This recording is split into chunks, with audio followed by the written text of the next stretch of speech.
Hello and welcome to episode 39 of the Mo Money Podcast. I'm your host, Jessica Morehouse. Thank you so much for joining me once again for episode 39. Today, I've got an awesome guest. Her name is Natalie Bacon. She is a personal finance blogger at thefinancegirl.com, and she is also on her way to becoming a certified financial planner. But that's not kind of where she thought her life would go. She actually thought she was going to be a lawyer. Well, she was a lawyer for quite a bit of time, and then she decided that wasn't for her, and she made a huge career switch. So we're going to talk about all that. We're going to talk about some of the tips that she has for women who want to do a career switch like her, do something totally different, and what kind of advice she has just to be more savvy with your money. We could all do with a couple tips to be better with our money. So that's all coming up right now. Thanks, Natalie, for joining me on the show today. Appreciate it. Thank you so much for having me. You are so welcome. So yeah, the reason I wanted to chat with you is you have a very interesting story. I think a story that a lot of people can relate to just from, where you started and where you are. And I really love kind of just the vibe of your personal finance blog, because it's very kind of in line with, where I see my life too. It's all about kind of finding that balance and, really living that life that you want instead of kind of making excuses. So let's kind of start from the beginning. I'm curious, how did you, were you always good with money, or what kind of sparked everything for you?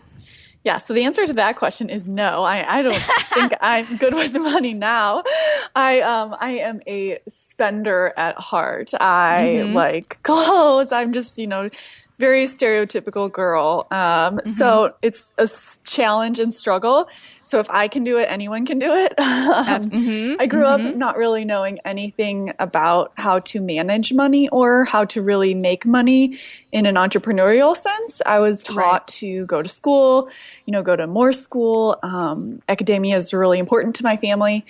In my family. So I went on to undergrad. I went to a private undergrad, and then I went on to law school and became a lawyer. And it wasn't until I passed the bar, got a job, was practicing, that I really started to think about money, because I thought I would be rich. Well, yeah, and I bet a lot of people that, kind of see themselves becoming a lawyer, like, well, once I'm a lawyer, then that's when you make all the money and, it'll be great. Yeah. You'll just kind of, right? Yeah, no. No. Not so much. Yeah, exactly. So I decided that, I found out that my student loan payments would be astronomical, because I had accumulated $206,000 of student loan debt.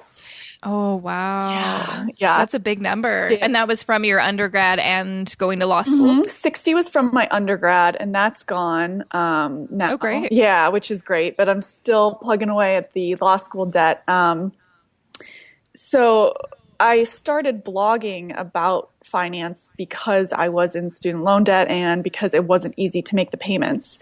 I sort of think of it differently than someone like my brother, who is in his residency, and when he gets out and he's in his residency for ophthalmology, he'll make, between 200 and 300K starting out. And so to have $200,000 student loan debt isn't as hard to get out of, but when if you're making like 200K a year, you can figure that out in a few years and be fine.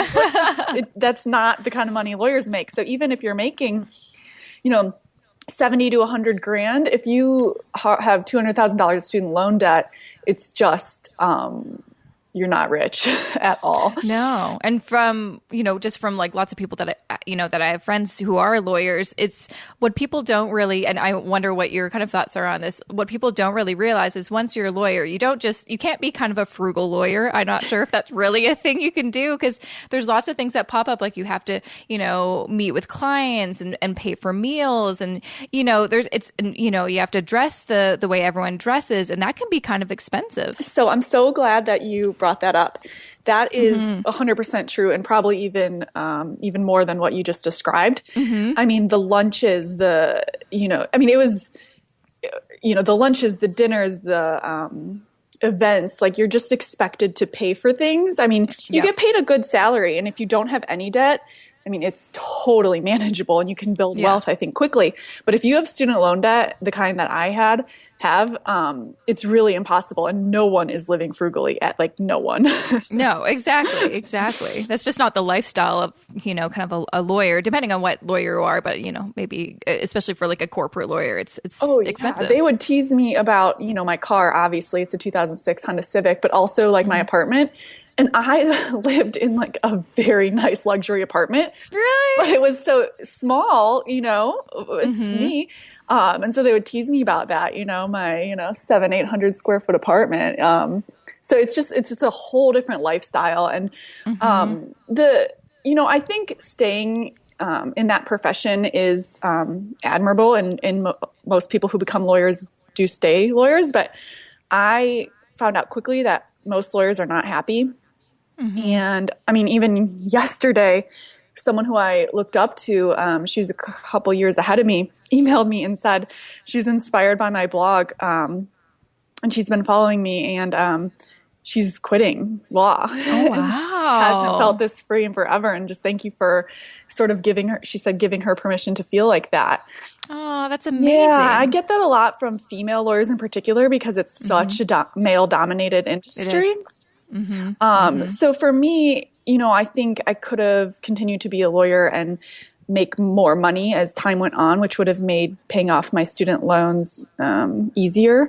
But I really found out, within a few years that I was not going to be happy long term as a lawyer. So I wanted to do something else.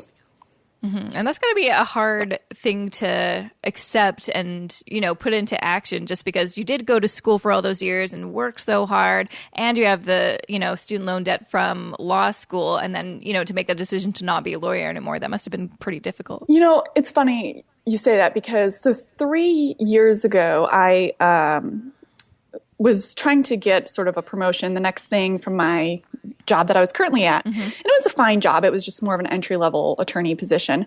And I was offered the job that I'm currently at now as a financial planner because I knew someone at the firm. And I declined it because it wasn't enough money. I sort of knew I wanted to do more finance stuff by that time, but it wasn't enough money for me to leave law. Like I had worked so hard. My job wasn't what I wanted to do forever, but it wasn't horrible. So a year later, I got a new job as sort of a promotion as an associate at a different law firm, made more money, was corporate, it was more in line with what I thought I wanted to do. And I hated it. I mean, I'm not kidding you. Within 6 months' time, I was pushed so far into hating that job that I was willing to do anything to get out of it. I mean, so it was really, really easy for me to make the decision. Yeah, fair enough. Yeah. If you hate your job that much, you're like, I don't care. Yeah, I didn't know you could hate a job that much. I mean, I cried constantly. I really felt so horrible about it. I didn't care if I was, doing something totally entry level, totally unrelated. I just wanted peace. Yeah. And I'm sure lots of people, I mean, I myself have definitely felt like that in, being in the wrong job. I'm sure lots of people listening are like, yep. Yeah. And I think it's a good distinction because if you're not sort of pushed to that point, you might wait. If I would have stayed at that first job, I'm not sure I would have left. I was sort of pushed into it. It gets so bad that you're just like, I gotta quit now. Absolutely. So what did you do after that point where you kind of made that mental decision to do something else? Yeah. So by that time I had started blogging. So I knew that I wanted to be helping people with finance. I've just been so fascinated with money, and that's sort of why I write about it. I really like the psychology behind it. So I knew I wanted to help people manage money, make money, and all that. So I decided to reach back out to the firm that had offered me a job a few years ago, or one of the partners there, and just express my interest to let him know that I didn't care about the pay cut like I said I had before, and if they had anything or knew of anything, even if he just wanted to meet for lunch or something, just sort of put the feelers out there. And so that's what I did. And I had lunch with him and someone else from the firm. And then over the course of a couple months, it turned out that they needed someone, and I ended up getting hired there. That's awesome. Yeah, I feel so blessed because I was telling my mom I was quitting job or no job. Exactly. So it worked out. That's amazing. And so you do that. And what I do really like about your blog is it is very focused on giving good advice and teaching people, educating people. So people, maybe in your situation can do the same as you and just kind of, I don't know, it's just very like the word that comes to mind is empowering when I look at your blog because it is very focused on saying yes and just kind of taking those risks like you have. That makes me so happy. Thank you so much that you said that. Welcome. It really is a huge compliment because if nothing else, it's more than just, budgeting and managing your money. I mean, that to me is sort of like the basics. You have to learn how to be responsible with money, even if you're a spender like I am and you would like to buy a purse or whatever else. Like it's just part of being an adult. But once you have that down, I feel like you have to take it a step further and really evaluate your life and ask bigger questions about your goals and visions and see how you can tailor your career to your vision and your long-term goals for your life. And then I think tying money into that is a challenge, but also just part of the process, like I've done with going from a lawyer's salary to a financial planner's salary. Exactly. So how long have you been in the kind of financial planning sphere? How long have you been doing that and since you quit being a lawyer? 8 months. Oh, okay. Yeah. But it's been going really well. Yeah, I just quit last June. So wow. Yeah, it's crazy. I was a lawyer for 4 years and quit and started financial planning. But I had my blog for 1.5 years before that. So I was just really personally interested in the process and in money management. And over time, I've sort of taken my interest in money management toward like making money as an entrepreneur.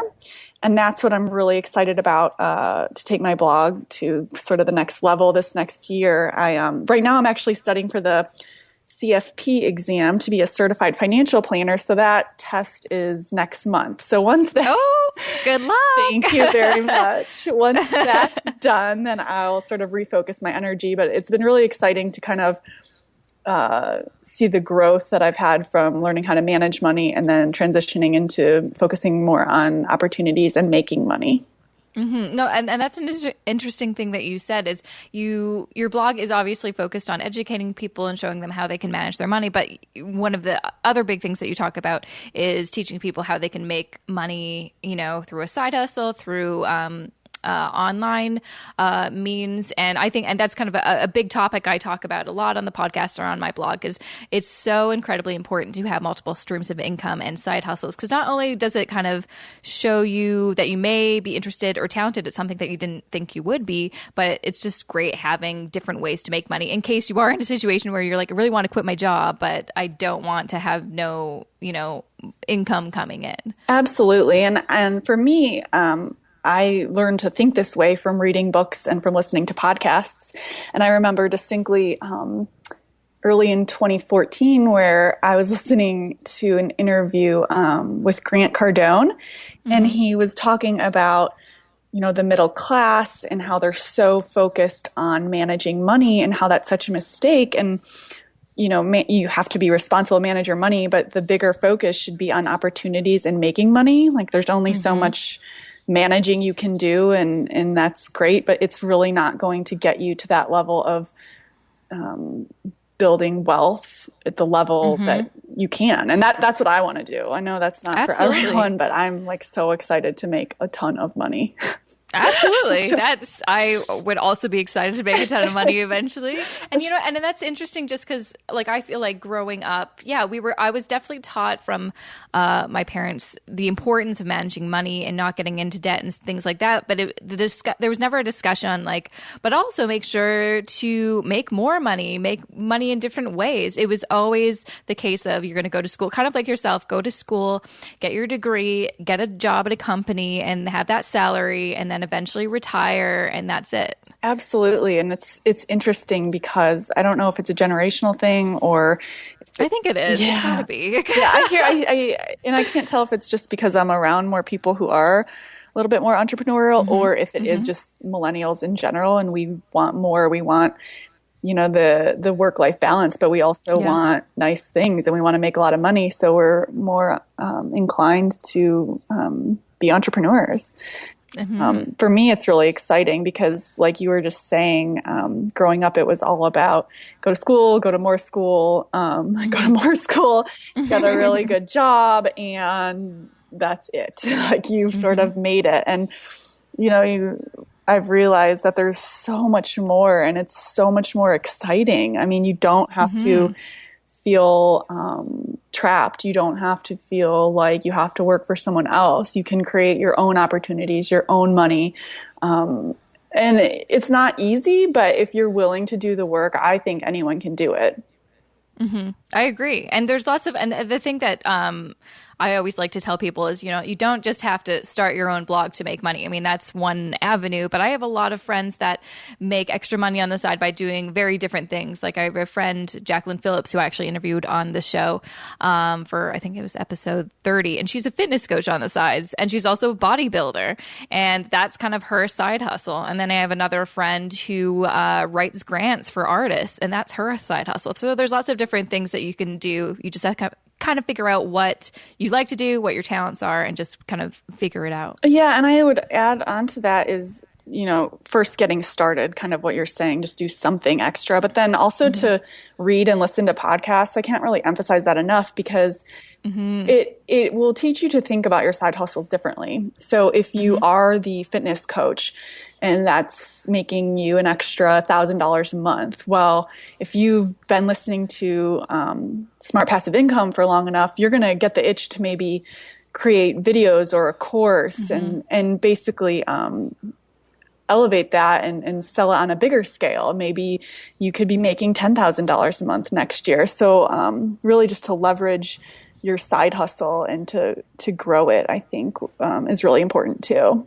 Absolutely. Yeah. And just see where it goes. Like, just, an example with kind of my personal brand and my blog and podcast and everything like that. I've had my blog for about 4 years and the podcast for just under a year now. And it's so exciting year to year comparing the growth. And honestly, I never thought I'd be able to get to where I am. And I'm excited to see where I can go. And honestly, a lot of it has been just me listening to different marketing podcasts, reading a lot, and just kind of immersing myself in that world and just taking risks. Like that's the hugest thing. Like doing things that terrify me.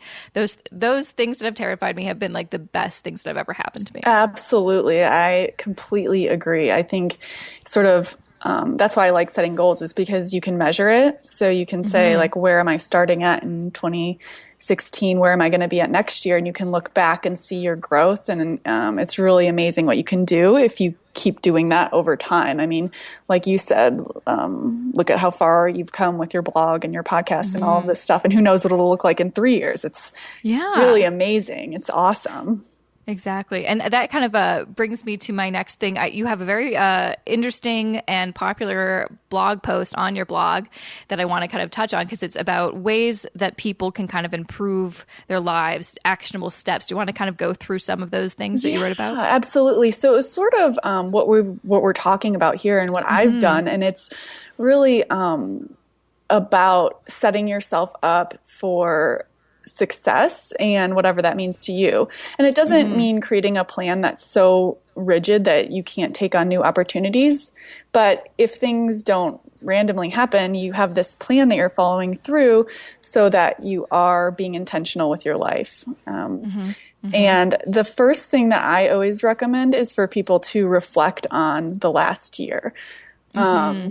One of the quotes I really like from Andy Stanley is that experience teaches you nothing. It's evaluated experience that teaches you something. So yes, right? Yes, that's so true. So, it's like you can have as much experience as you want, but if you don't actually look at what you accomplished, you did, and then, write it down and really reflect on it, it means nothing. Absolutely. And I think that when I say that quote or when I heard it, it was like, duh, but at the same time, it's something that maybe you would just assume like, oh, because you went through that, you'll do it differently next time, but that's actually not true.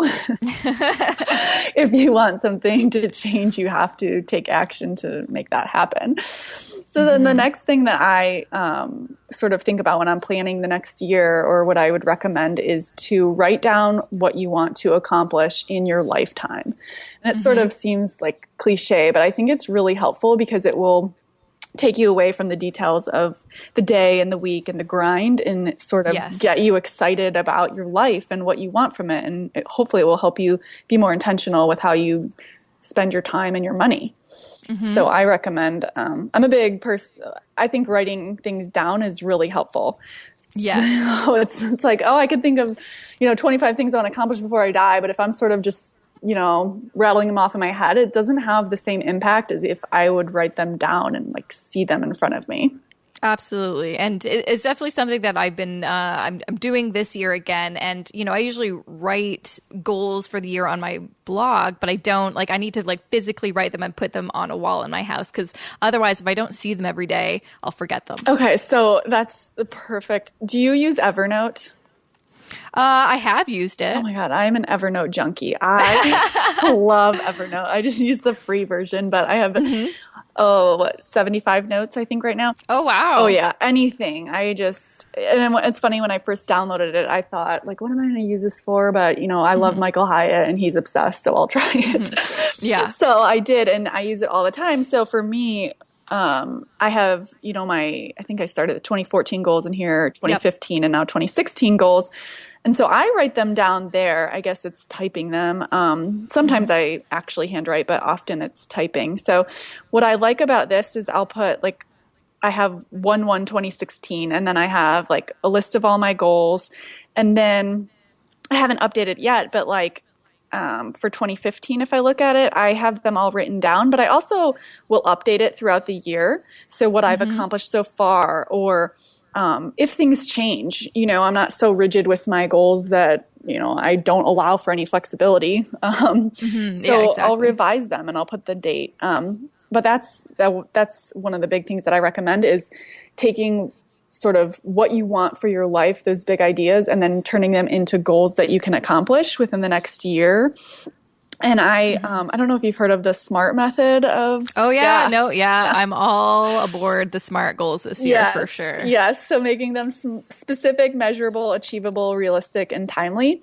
And what that really means is just being really clear, giving yourself a deadline, writing them down, making sure they're realistic. You wouldn't say, I want to be better with money this year. You would say, I want to create monthly budgets and track my net worth for the next 12 months. It's to me, it's not as sexy, but but no, it's so effective. It's so effective. It is amazing. And I think it seems so obvious, but so few people actually do it. And if you look at your goals often, vision board, Evernote, whatever, I just think it keeps you focused, and it's really helpful. For me, even right now, I have little reminders that my goal right now is to pass the CFP exam, because I want to blog and write and read and do all these things I love, but I really need to put all my focus into this exam. So I've sort of put that anywhere I can in front of my face, which kind of keeps me focused on studying. Absolutely. Yeah. So, and then I think another thing that's really, really important is to find your why. And I listened to a podcast episode maybe a year or so ago, and the interview was with Dean Graziosi. He's a real estate guru. And he talked about, he's also a speaker, and he talked about this exercise that he does on stage where he asks people why they want what they want. But he doesn't just ask them once, he goes 7 times. So, why do you want to do this? And it's to help people. Why do you want to help people? And you just keep going and keep going until basically you get so far deep that you find your real why. And I think it's such a powerful exercise because it will keep you so closely connected with your goals that when times get tough or you're not feeling like it, you'll do it anyways. Yeah.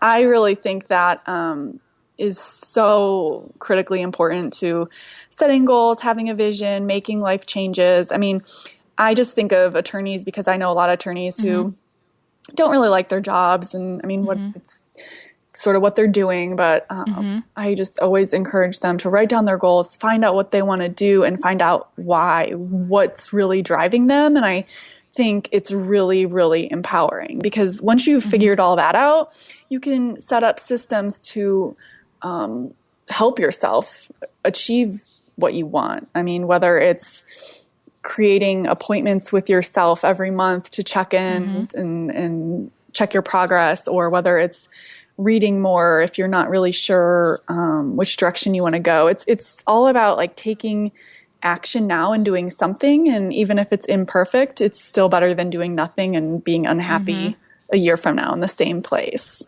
Absolutely. Totally. Yeah. And I'm a big proponent of at least like reading or journaling if you really don't know where to start, because I think there's so much out there that you can learn about, and it can really help you decide where you want to go if you're not sure. Absolutely. And I always do that when I, read something really interesting, or when I am listening to podcasts, on the subway or work or whatever. If I have a thought or it makes me feel something, I will write it down. Yes. And it sticks in my mind so much more like that. Some of the most successful blog posts that I've written have been after listening to a podcast and just feeling so inspired that I just immediately have to go write. And writing, a lot of people will say, oh, I'm not a good writer. I am not naturally a good writer at all. And I think, I'm really not. Practice seriously helps so much. And it's just a skill. And, if you're writing for yourself, no one's going to see it. It's really, really helpful to write, even if you feel uncomfortable with it at first. I mean, keep it to yourself and just keep going. It will improve and get easier. Absolutely. I totally agree. And writing is definitely something that gets better with time. As I know, when I did my website rebrand and went through some of the archives, I'm like, oh my God, delete. Isn't that amazing? I'm like, oh, wow. Oh, I know. I've come a long way. Yeah, it's really not a long time. I mean, my blog's only been up and running for 2 years. And I would say that about stuff I wrote 2 years ago. It's really incredible how much growth you can have in such a short period of time. It's true. And also just how fast the years flow by. So it's kind of nice to, just do it. It's just one of those, things that is always sticking in my mind whenever I want to start something, but I'm afraid to. I just remind myself, just do it, because a year's going to go by and you won't even know. I mean, I still just even having this podcast right now is still a bit incredible to me, because it was a little idea in my mind last spring. And I'm like, oh, that seems like a crazy thing to do. Like, I'm an introvert, I kind of like my privacy. I don't necessarily like my voice. And the idea of interviewing a bunch of people is terrifying. And then I just did it. And it's honestly, I love it. I love doing it so much. That is incredible. First of all, I think you have one of the best podcasting voices that I've heard. That was the first well, thank you. that I noticed about your podcast. I was like, she has a great voice. Well, thanks. Yeah. So, but it is true. And I always try and take that nervousness and those feelings and immediately recognize them and say, okay, this means that it's going to require me to get out of my comfort zone, and that's a good thing. That is a good thing. Even though it feels it's making me nervous, it means growth, and it's good. Do it anyways. Absolutely. Yeah. So I'm hoping this podcast has inspired a lot of people listening. I know I'm going to listen back to it and probably feel pumped and write a bunch of blog posts right after. I hope so. Well, thank you so much, Natalie, for joining me. It was an absolute pleasure talking to you. You too. Thank you so much for having me. And that was episode 39 of the Mo Money Podcast. Thank you for listening. Make sure to check out the show notes for this episode. I always include lots of tidbits, some important links, some awesome stuff in the show notes. So go to jessicamorehouse.com/39 for this episode's show notes.